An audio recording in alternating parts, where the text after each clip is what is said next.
ఈ దేశంలోనే స్వతంత్రం వచ్చినప్పటి నుంచి ఏ ప్రభుత్వం కూడా including Congress governments Narendra Modi గారు ప్రాతినిధ్యం వహిస్తున్న గుజరాత్లో రైతులకు ఇన్ని వేల కోట్ల రుణమాఫీ జరగలేదు, రైతులకు రైతు బంధు ఇవ్వలేదు, రైతులకు ఉచిత కరెంటు ఇవ్వలేదు, రైతులు పండించిన పంటకు బోనస్ ఇవ్వలేదు, రాష్ట్రంలో ఉన్న అప్పులను వాళ్ళు చేసిన అప్పులన్నిటికీ మళ్ళీ అప్పులు చేసి తిరిగి చెల్లించి 1,52,000 కోట్ల రూపాయలు తిరిగి చెల్లించి ప్రతి నెల 1వ తారీఖు నాడు ప్రభుత్వ ఉద్యోగులకు 1వ తారీఖు నాడు జీతాలు ఇస్తున్నాం. మీరు ఉన్నప్పుడు నెలాఖరు వరకు కూడా ప్రభుత్వ ఉద్యోగులకు కూడా విడతల వారీగా జీతభత్యాలు ఇచ్చిన మీరు ఇవాళ మమ్మల్ని తప్పు పట్టేది.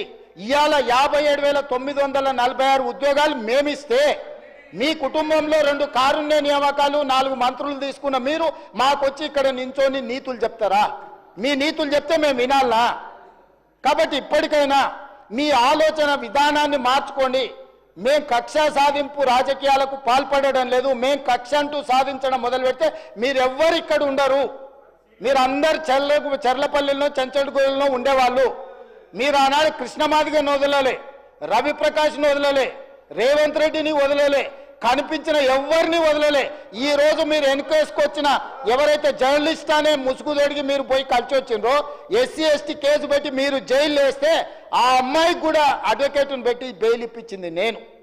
ఇవాళ మీరు మీ దగ్గర అక్రమ సంపాదన ఉందని చెప్పి అబద్ధాలు ప్రచారం చేసి ఈ ప్రభుత్వాన్ని బద్నాం చేయాలని నోటికొచ్చింది మాట్లాడితే ఎట్లా అధ్యక్ష? ఇప్పటికైనా 10 సంవత్సరాలు మీరు చేసిన అప్పులకు తప్పులకు తెలంగాణ రాష్ట్రం శిక్ష అనుభవిస్తుంది. ఈరోజు తెలంగాణ రాష్ట్రానికి ఉన్న అప్పు మీరు చెప్పినట్టు మేము ఒకవేళ 1,88,000 కోట్ల అప్పు చేసి ఉంటే 1,58,000 కోట్ల అప్పే మేము చేసి ఉంటే ఈ అప్పు ఈరోజు 8 లక్షల పై కోట్లుగా ఉండేది.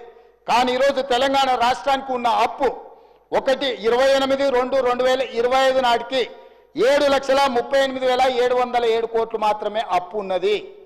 ఇదేం తక్కువ కాదు. ఇవన్నీ మీరు ఇచ్చిపోయిన వారసత్వం. వారు ఆస్తులు సృష్టించడం అంటారు. ఏం సృష్టించారు అధ్యక్ష? ఒక్కటి చెప్పు. కాళేశ్వరం. మా వెంకటరెడ్డి గారు చెప్పారు అది కూలేశ్వరం అని. 3 ఏళ్లలో 1,02,000 కోట్లు కాంట్రాక్టర్లకు పే చేశారు. మొదటి 5 సంవత్సరాలు ఒక ఆయన మంత్రి, 5 సంవత్సరాలు ఇంకొక ఆయన మంత్రి. ఆ శాఖకు ఇద్దరు కలిసి పోటీలు పడి మొత్తం వాళ్ళు ఇంజనీరు, సైంటిస్టు, డాక్టరు, లాయరు, ఒకటి గోవింద సినిమా ఉంటుంది. వాళ్ళ ఇంటి నిండా ఫోటోలు ఉంటాయి. డాక్టర్గా, లాయర్గా, ఇంజనీర్గా, సైంటిస్ట్గా. నిజంగానే అమ్మాయి పెళ్లి చూపులకు వచ్చి అవన్నీ చూసి ఇవన్నీ చదువుకుంటామని పెళ్లి చేసుకుంటుంది. తర్వాత చూస్తామని గోనమాలు కూడా రావు, ఇడిచిపెట్టి పోతా ఉంటుంది. ఇంకా పెద్దలందరూ కూర్చొని పంచాయతీ తెస్తారు. అట్లా కాదురా నాయన, పెళ్ళి అయితే ఎట్లో గట్లా సంసారం చేయి, ఇట్లా కాదు కుదరదు, వాడికి ఫోటోలు దిగ పిచ్చి ఉన్నది, ఇవన్నీ పిచ్చి పనులు చేస్తుంటాడు, కాకపోతే మనిషి మంచోడే అని. ఇవాళ డాక్టర్లు, లాయర్లు, ఇంజనీర్లు 80,000 పుస్తకాలు అన్నీ మీరే చదివినాం అని చెప్పి కడితే అది కుప్ప కూలిపోయింది. దాంట్లో నీళ్లు నింపండి అంటుండు. నీళ్లు నింపితే అది కొట్టుకపోతుందని ఎన్డీఎస్ఏ చెప్తుంది. నీళ్లు నింపి కొట్టుకపోతే చూసినావా కాంగ్రెస్ వాళ్ళు మేము కడితే కూలింది ఇప్పుడు వీళ్ళు కొట్టుకపోయేటట్టు చేసిరని మమ్మల్ని బద్నాం చేయాలని కంకణం కట్టుకొని తిరుగుతారు.